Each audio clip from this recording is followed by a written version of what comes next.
Welcome to the Slop Farm. Enjoy the video. You start by prepping the phone and lens.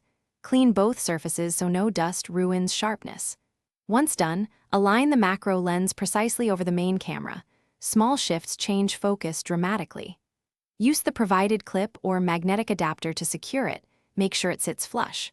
Open your camera app, enable grid to help composition, and if available, lock focus or exposure so the camera doesn't hunt as you approach the subject. Next, configure exposure and focus because macro exaggerates movement and shallow depth of field.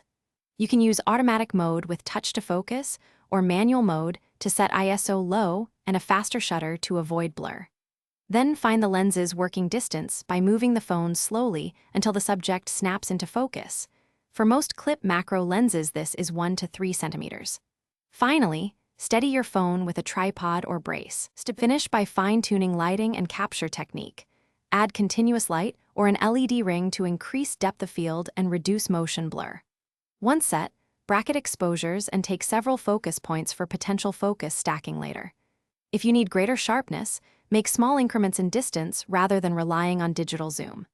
If images remain soft, recheck lens alignment and cleanliness, increase shutter speed or ISO modestly, and try focus, stacking as a troubleshooting step to combine sharp zones.